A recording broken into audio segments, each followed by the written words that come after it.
السلام علیکم ورحمۃ اللہ وبرکاتہ۔ محترم سامعین و ناظرین، سوشل میڈیا پر یوٹیوب پر فیس بک پر بہت ویڈیو وائرل ہو رہا ہے کہ شب معراج میں خاص 12 رکعت نماز ہے اور 6 سلام کے ساتھ ہے، دو دو رکعت کر کے، اور وہ وقت بتا رہے ہیں کہ عشاء کے بعد سے طلوع فجر تک یہ وقت ہے اس نماز کا، اور شب معراج کی خاص نماز بول رہے کہ وہ لوگ، اور نیت بھی بتا رہے وہ نیت اس طرح کرے اس طرح کرے۔ اور 27 رجب کو شب معراج ہوا، نبی صلی اللہ علیہ وسلم کو معراج کرایا گیا، اور شب معراج کی رات خاص نماز قیام کرنا یہ اللہ کو بہت پسند ہے، اور نبی صلی اللہ علیہ وسلم نے فرمایا۔ اس طرح ویڈیو بنا بنا کے بہت لوگوں نے یوٹیوب پر اپلوڈ کر رہے ہیں، پھر فیس بک پر بھی اپلوڈ کر رہے ہیں۔ سب سے پہلے تحقیق کی ضرورت ہے کہ شب معراج میں اللہ کے نبی صلی اللہ علیہ وسلم نے کوئی حکم فرمایا یا نہیں فرمایا، اس کی تحقیق ہر کسی کو ضرورت ہے، ہر کسی کو ضروری ہے۔ صرف ویڈیو بنا کے ڈال دیا کہ شب معراج کی رات 12 رکعت نماز پڑھیں گے، اور کچھ لوگ تو یہ بھی بتاتے ہیں کہ 12 رکعت نماز پڑھیں گے اور اس طرح ہے کہ 60-70 سال کی عبادت سے بہتر ہے، اس طرح حدیث بتا رہے، اور بتا رہے کہ حدیث میں روایت ملتی ہے، یہ ملتی ہے، یہ ملتی ہے، لیکن ان کی تحقیق کی بہت ضرورت ہے۔ شب معراج 27 رجب کو ہوا، سب سے پہلے یہ بات جاننا ضروری ہے کہ شب معراج 27 رجب کو ہوا یا نہیں ہوا، اس بارے میں کیا روایت آئی ہے سامنے۔ تو محترم سامعین و ناظرین، تو صرف ویڈیو دیکھنے کے بعد بغیر تحقیق کے ہم عبادت کرنے لگ جائیں گے، اور خاص نماز اس رات کی کہ شب معراج میں خاص نماز 12 رکعت خاص نمازیں ہیں۔ ویسے تو تہجد کی نماز ہر رات پڑھنا ہے، ہر رات پڑھنا ہے۔ شب معراج کو قیام کرنا، جاگنا، بیدار رہنا، یہ سب جو ویڈیو بنا کے ڈال رہے اس کی تحقیق کی ضرورت ہے۔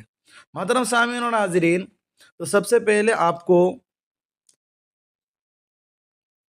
دو فتوے پیش کریں گے۔ ایک تو ہے علامہ یوسف بنوری ٹاؤن کراچی، اس کا فتویٰ، اور دوسرا فتویٰ ہے المدارس دارالعلوم دیوبند۔ تو آپ کو سب سے پہلے آپ کو جامعہ اسلامیہ علامہ یوسف بنوری ٹاؤن کا فتویٰ آپ ملاحظہ فرما لیں، اس کے بعد انشاءاللہ آپ کو المدارس دارالعلوم دیوبند کا فتویٰ دکھائیں گے۔ سب سے پہلے علامہ یوسف بنوری ٹاؤن کا فتویٰ ملاحظہ فرما لیں۔ جامعہ اسلامیہ سے کسی نے سوال کیا شب معراج کی نماز کا حکم بتا دے۔ جواب: رجب کی 27ویں رات کے بارے میں اگرچہ مشہور ہے کہ یہ شب معراج ہے، لیکن یقینی طور پر نہیں کہا جا سکتا کہ یہ وہی رات ہے جس میں نبی کریم صلی اللہ علیہ وسلم معراج پر تشریف لے گئے تھے، کیونکہ اس بارے میں روایت مختلف ہے۔ بعض روایتوں سے معلوم ہوتا ہے کہ آپ صلی اللہ علیہ وسلم ربیع الاول کے مہینے میں تشریف لے گئے تھے، بعض روایتوں میں رجب یعنی بعض میں ربیع الثانی، بعض میں رمضان، اور بعض میں شوال کا مہینہ بیان کیا گیا ہے۔ اس لیے پورے یقین کے ساتھ نہیں کہا جا سکتا کہ کون سی رات صحیح معنی میں معراج کی رات تھی۔ اگر یہ کوئی مخصوص رات ہوتی اور اس کے بارے میں خاص احکام ہوتے تو اس کی تاریخ اور مہینہ محفوظ رکھنے کا اہتمام کیا جاتا، جبکہ شب معراج کی تاریخ قطعی طور پر محفوظ نہیں، لہذا یقینی طور سے 27 رجب کو شب معراج قرار دینا درست نہیں۔ نیز یہ واقعہ معراج ہجرت سے پہلے مکہ مکرمہ میں پیش آیا۔ اس واقعہ کے بعد تقریباً 12 سال تک آپ صلی اللہ علیہ وسلم دنیا میں تشریف فرما رہے، لیکن اس دوران یہ کہیں ثابت نہیں کہ آپ صلی اللہ علیہ وسلم نے شب معراج کے بارے میں کوئی خاص حکم دیا ہو، یا اس کو منانے کا اہتمام فرمایا ہو، یا اس کے بارے میں یہ فرمایا ہو کہ اس رات میں شب قدر کی طرح جاگنا زیادہ اجر و ثواب کا باعث ہے۔ نہ تو آپ صلی اللہ علیہ وسلم کا ایسا کوئی ارشاد صحیح سند سے ثابت ہے، اور نہ آپ صلی اللہ علیہ وسلم کے زمانے میں اس رات میں جاگنے کا اہتمام ثابت ہے،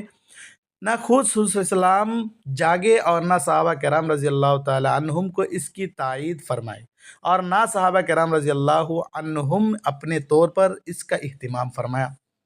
پھر سرکار دو عالم صلی اللہ علیہ وسلم دنیا سے تشریف لے جانے کے بعد 100 سال تک صحابہ کرام رضی اللہ تعالی عنہم دنیا میں موجود رہے۔ اس پوری صدی میں صحابہ کرام رضی اللہ عنہم نے 27 رجب کو خاص اہتمام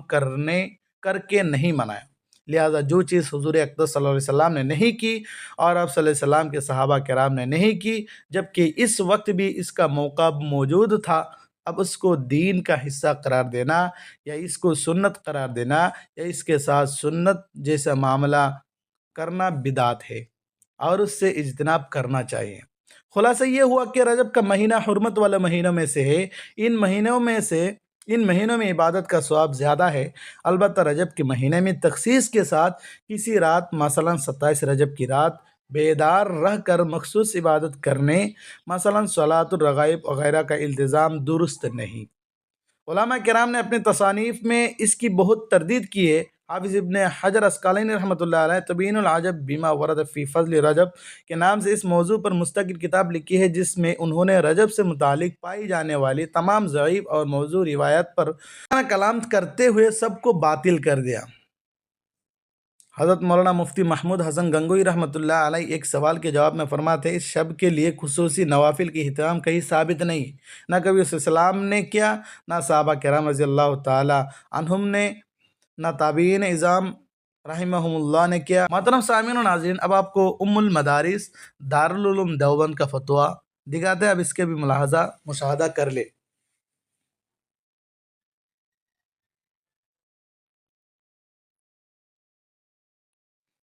دیکھیے، دارالعلوم دیوبند سے کسی نے سوال کیا، رجب کی شب یعنی شب معراج کو نفلی عبادت کرنا اور اس دن روزہ رکھنا بدعت ہے۔ جواب، رجب کا شب معراج کا ہونا ہی محدثین اور مورخین کے درمیان مختلف فی ہی ہے، نیز اس رات میں خصوصیت کے ساتھ عبادت کرنے کی صراحت کتب حدیث میں نہیں ملتی، اور جو بھی روایت خاص اس شب میں عبادت کرنے کی ملتی ہے وہ لائق استدلال نہیں، البتہ اگر کوئی عام راتوں کی طرح اس شب میں بھی عبادت کرے تو مذائقہ نہیں۔ اسی طرح اس رات کے اگلے دن روزہ رکھنے کے سلسلے میں بھی کوئی صحیح روایت نہیں ملتی، اور عوام میں یہ بات مشہور ہے کہ اس دن کا روزہ 1000 روزوں کے برابر ہے، اس کی کوئی اصل نہیں ہے۔